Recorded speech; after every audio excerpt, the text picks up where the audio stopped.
Hello everybody, October 31st, 10 a.m. I thought perhaps I could give a brief or long, rather, description of my new rifle scope and how I'm planning to mount it on this air gun. I just got this new rifle scope. It is an adjustable objective rifle scope, meaning that you could have a clear picture at different distances.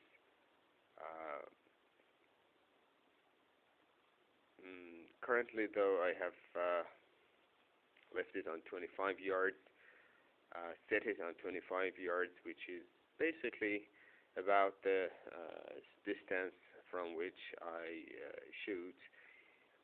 But let me get to the mounting the scope part first. I have this scope mount. It comes with 5, but not 4 screws, which I just tightened a few minutes ago using this special glue called Loctite, which is specially designed for screws in air guns and similar situations where you do have vibrations and shocks and stuff, and you do not want those to loosen the screws. This is number 243 or 243, which is an indicator of how sticky, I think, the glue will be after it is cured. This is the number you would like to use for an air gun. There's also the 270, which is going to be much harder to unscrew using a screwdriver or an Allen wrench or something. And in that case, if you use that number, you'll have to heat up your screwdriver or wrench to be able to unscrew the screws. You put a couple drops of this glue on the screw and screw it in there. So after I tightened this base, I then put the rifle on the I put the scope on the rifle, pardon me, and put the caps on it.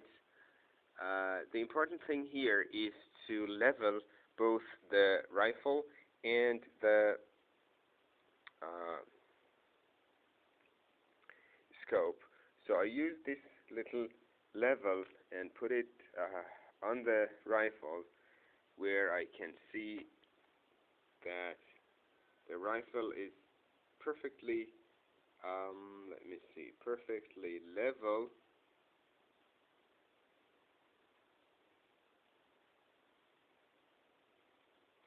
And then put it on a flat surface on the scope to make sure that the scope is also perfectly level. And then start to tighten the screws on the caps.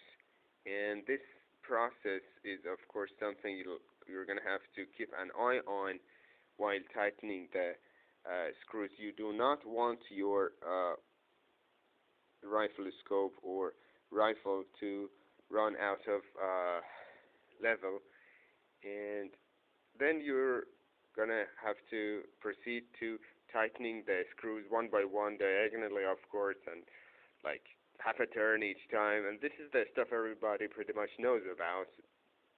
The interesting point, or the most important point I wanted to mention here, is that you're going to have to be using one, or better than that even, two small levels to make sure the scope and the rifle are perfectly level. Thank you for watching. Oh, let me just mention that this is a fine piece of rifle scope. The magnification it comes with is 6 to 24. In other words, you'll have uh, the ability to magnify your target 24 times. Not that it will be used all the time or maybe even at all, because this is an air gun and apparently it's not going to be able to shoot like really much farther than, I don't know, 20, 30, 40 meters, depending on the skill level of the shooter. I'm currently kind of good at 20 and not really much farther than that. And the objective lens is 50 millimeters wide, which means it's able to absorb or collect a lot of light and run it through the scope to your eye to give you a more clear picture. Clearly, this is a big rifle scope, much bigger than ordinary rifle scopes that are mounted on air guns, of course. But soon after I started shooting pellets and targets and birds and stuff, I really came to the conclusion that the bottleneck here, as far as precise shooting goes, is the scope. In other words, a good scope could do you a lot of good in terms of precision. So it didn't really take me much long. Didn't take me really much long to figure out it's the scope I need to replace. I used to have a 3 to 9 by 24 scope. Pardon me, 3 to 9 by 40 scope.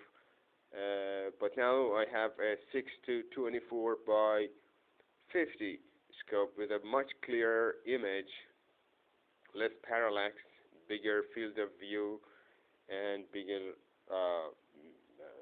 or angle of view, and I'm very happy with it.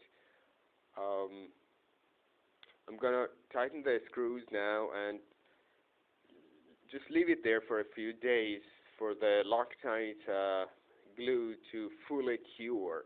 I do not want to jeopardize the micro connections in the glue structure-y thing to kind of loosen because of the shocks that I could run through my rifle by shooting pellets.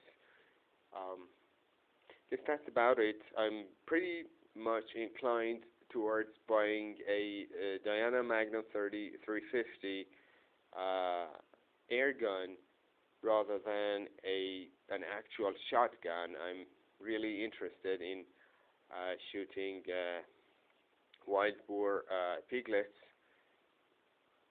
I'm really becoming more and more inclined towards buying the Diana Magnum 350 rather than the shotgun, and I think I think there is really hope or possibility for me to be able to shoot a piglet with that rifle with a heavy pellet, like 15 grain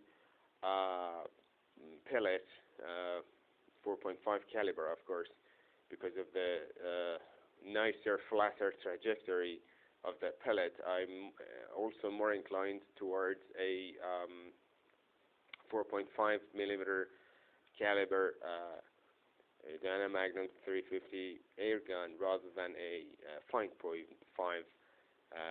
caliber one, because of the flatter trajectory of the 4.5 caliber, and also because of the fact that I think I could use these newer, much heavier 4.5 millimeter pellets,